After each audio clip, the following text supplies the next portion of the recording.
আসসালামু আলাইকুম প্রিয় ট্রাভেল ফ্যামিলি। আপনারা অনেকেই ঈদ ভ্যাকেশনে ঘুরতে যেতে চান বিভিন্ন দেশ, কিন্তু আপনাদের দেখা যায় আপনারা ঈদের এক সপ্তাহ আগে গিয়ে আসে পাসপোর্ট দেন বা ভিসা করে দিতে বলেন, কিন্তু তখন কিন্তু চাইলেও ভিসা করা সম্ভব না, কারণ এম্বাসি গুলো বন্ধ হয়ে যায়। তো ঈদ ভ্যাকেশনে ঘুরতে যেতে হলে আপনাদেরকে আগে ভিসা গুলো করে নিতে হবে। তো আমি আজকে আপনাদেরকে জানাবো আমরা কোন কোন দেশের ভিসা বর্তমানে করে দিচ্ছি আপনাদেরকে।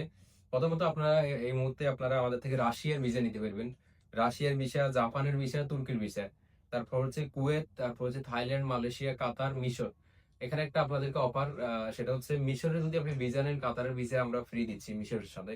এটা ছাড়া তুনিসের ভিসাও হচ্ছে, বর্তমানে তুনিসের ভিসা আমরা নিচ্ছি, মরক্কোর ভিসাও আমরা করতেছি। আর হচ্ছে যাদের একটু ট্রাভেল হিস্টোরি গুলা ঘুরা আছে, অনেকগুলা দেশ ডকুমেন্টস আছে, তারা সেনজেন ভিসা অ্যাপ্লাই করতে চাইলেও আমরা করে দিচ্ছি বর্তমানে, সেনজেনের যে কোনো দেশ। আপনার এটা ছাড়া ইউএস, কানাডা, অস্ট্রেলিয়ার আপনারা আমরা ফাইল প্রসেসিং করতেছি। আপনারা যদি পর্যাপ্ত ডকুমেন্টস থাকে আপনারা এসে আমাদের থেকে ফাইল প্রসেসিং সার্ভিস নিতে পারবেন। এটা ছাড়া হচ্ছে থাইল্যান্ড, মালয়েশিয়া, ভিয়েতনাম, শ্রীলঙ্কা, তারপরে অনেক দেশ আছে যেগুলোর ভিসা এভেলেবেল হয়, আমরা অফিস থেকে করে দিচ্ছি। আপনারা যারা ভিসা গুলো করতে চান আপনারা এখনই পাসপোর্ট জমা দিয়ে যান। আমাদের রিয়াদ, জেদ্দা, জুবাইল এবং মদিনাতেও ব্রাঞ্চ রয়েছে, আপনারা নিকটস্থ ব্রাঞ্চে গেলে হবে, অথবা বিশেষ করে মিশর বা স্টিকের ভিসা গুলোর ক্ষেত্রে আপনার পাসপোর্ট কোরিয়ার করে দিলে হবে আপনি আসতে না পারলে। আর এই ভিসা গুলোর ক্ষেত্রে আপনি হোয়াটসঅ্যাপে ডকুমেন্টস পাঠিয়ে দিলে হবে। ধন্যবাদ।